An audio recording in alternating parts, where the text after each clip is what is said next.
Hey everybody, it's Jason Blaha here, and I want to cover something today that I have covered in the past, but it has been a while, and clearly it has been long enough that I'm getting multiple questions every day asking me about cortisol. I have people asking me if they are suffering from high cortisol levels. I have people asking me if workout times and the cortisol levels produced from it affect their gains, and should they cut their workouts back because of cortisol? Should they take this cortisol blocking supplement?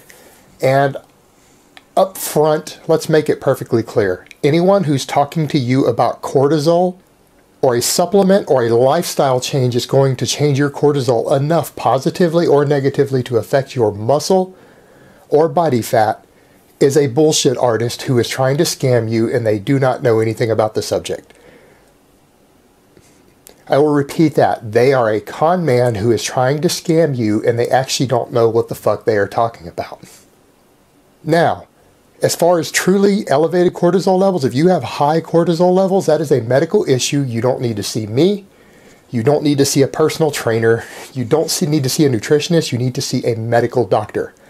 I personally have a medical condition that causes very elevated cortisol levels. This is why I am on TRT, because my cortisol levels were over double the top end of the normal range. You have your normal range, and here's a number at the top. Mine was twice that.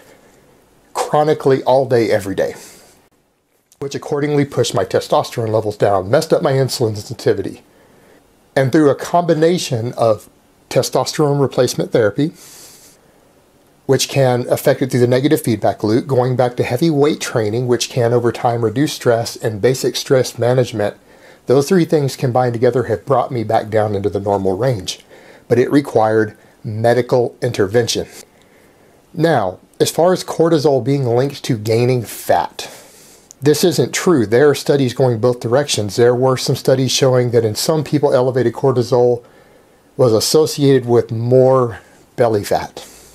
But there have also been studies that show that elevated cortisol mobilizes fat tissue from body fat. It seems to be more of a correlational relationship with the first one. People who are more stressed oftentimes eat more. They eat a lot more junk. They're going to be in a caloric surplus, therefore they're going to have more belly fat. At least statistically speaking, they have a higher chance of being fatter because they're stressed. Whereas in the elevated cortisol levels that we see for most people who train is your post-training cortisol. So if it was causing you to gain fat, the harder you train and the more you train, the fatter you would get.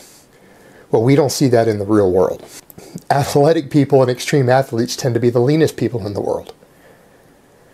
So clearly, it isn't responsible for storing body fat. Now, as far as your gains go, here's the thing. Cortisol has been branded this negative evil demon as though you do not need it to survive. The fact of the matter is, post-training, you need elevated cortisol levels to help with recovery and inflammation, because that's what cortisol does. It causes certain types of an inflammation response in the body. It mobilizes your body's ability to cause healing and regenerate and repair damaged tissues in your body. Without cortisol, and without elevated cortisol levels when you are injured or after you train or when you have certain types of illnesses, your body wouldn't be able to nearly as quickly repair the damaged tissue in your body. So trying to do anything to blunt cortisol would be an effort to actually blunt your body's repair process. If you could do it and bring it from the normal response that the body has to a lower response, you very well might inhibit the ability of your body to repair damaged muscle tissue.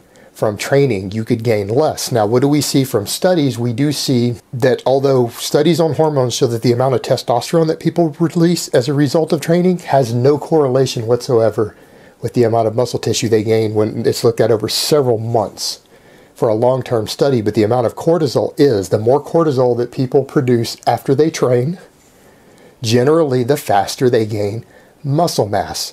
Now, we don't know if this is purely a correlational response that hard training induces more cortisol, or if the cortisol itself has an anabolic effect when it's raised higher due to the ability to help with tissue repair and other things and inflammation.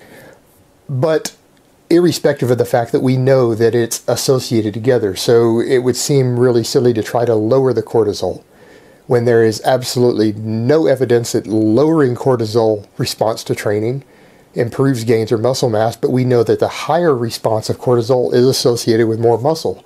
So it would be really silly to try to take something to lower it. And the reality is, if you could take something to lower it and you were in the healthy range, and there was a product or a style of working out or a diet that could do so, it could very well be damaging to your health and your recovery, because you need cortisol to survive, and you need cortisol as part of your healing and adaptation process to various stresses that the body is subjected to.